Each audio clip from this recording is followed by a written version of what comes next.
So in this module, we're really concentrating on the long run. And so we're kind of considering that all these factor prices have adjusted and our real GDP is at our potential GDP. So we are focusing on the long run here. But if we recall, this is supposed to say recall, the simplest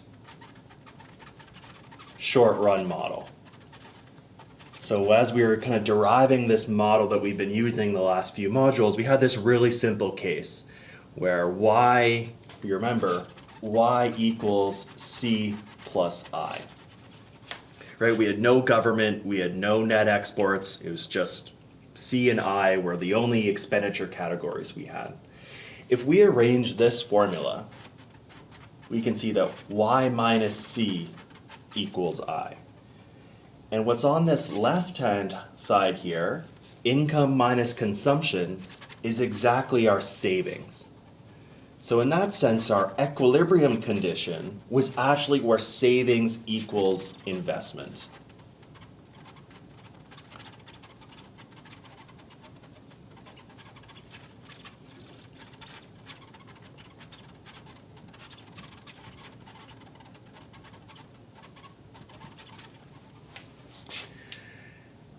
Again, when we were looking back then, a month ago or so, we were thinking about the interest rate being an exogenous variable that's going to affect, consumption and investment.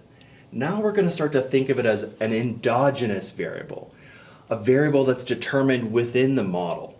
And this is going to really help us concentrate on, and kind of see what the important sources of growth are going to be. Now in the long run, we're going to kind of flip this condition on its head a little bit. We're going to think that we're going to fix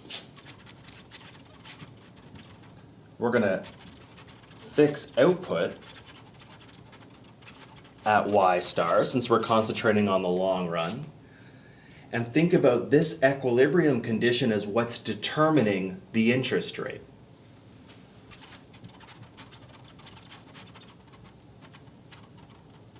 So now this equilibrium condition,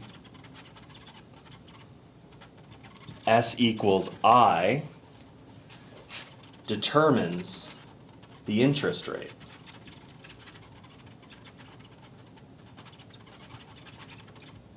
So desired savings equals desired investment is going to be our condition that determines the level or the rate of interest. So our model, in terms of this theory of investment, savings, and growth, maybe I should underline that. Our model has kind of two key parts. Model has two key components. As you just kind of hinted at, investment and then savings. So investment increases the capital stock of our country or our economy.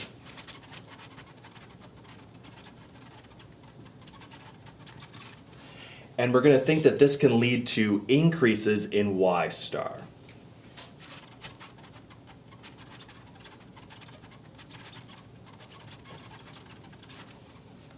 So firms want to get some investment in order to increase their capital stock, and that might result in increases in potential output over time. Now, savings are savings by households, and they're used to fund these investments.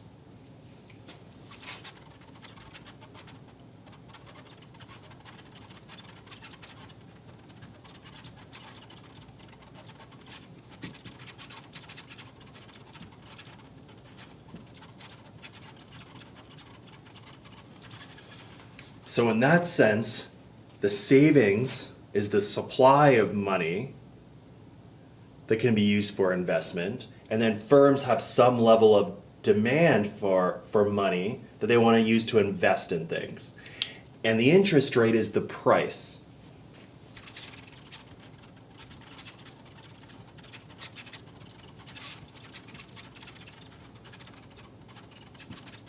Is the price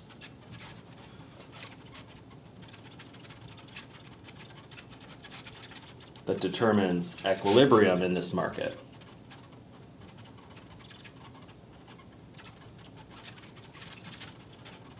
So that's the idea here. We have firms demanding money in order to invest, and the cost of borrowing that money is the interest rate.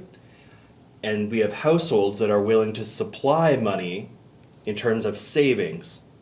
And the interest rate is kind of going to be what equates this demand for money and this supply over here. So I have to be careful with language because supply of money is a different concept.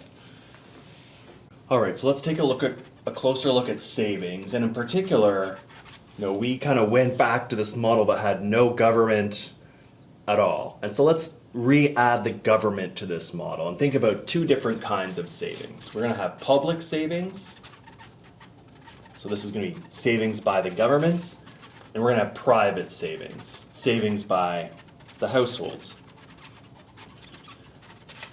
So in terms of public savings, this is how much the government is saving.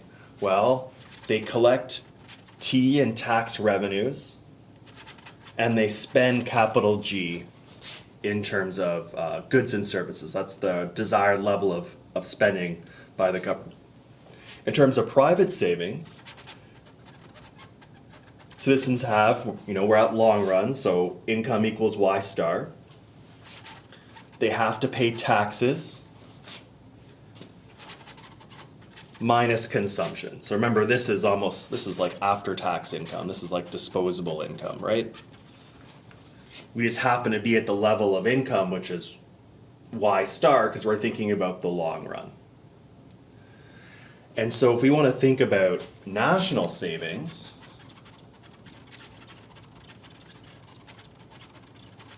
is going to be equal to public savings plus private savings, which is going to be equal to Y star minus T minus C, I guess I put private first here, plus T minus G, just making sure the signs are done properly.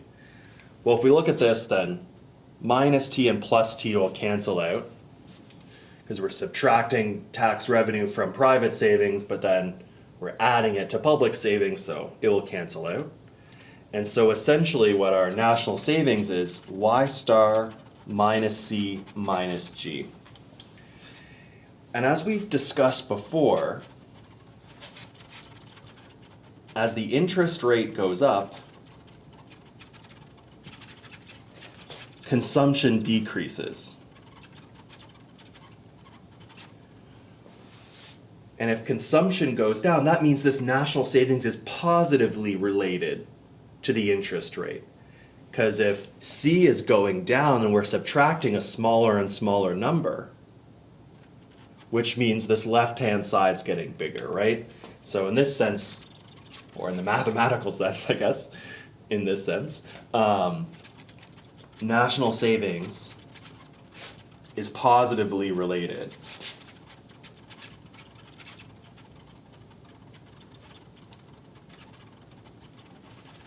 to the interest rate. Hopefully this all fits in on the screen. I'm not too low and I'm not too far to the side. And so here's our national savings. We're just going to denote it NS. And it has a positive relationship with the interest rate. And if we think about investments, remember the interest rate is the price, it's the cost of investing. So it's going to be negatively related to the interest rate. So we have a positively related curve, which is like the national savings, which is like the supply of savings. Then we have the downward sloping investment curve, and where they meet is going to determine equilibrium. So let's take a look at that.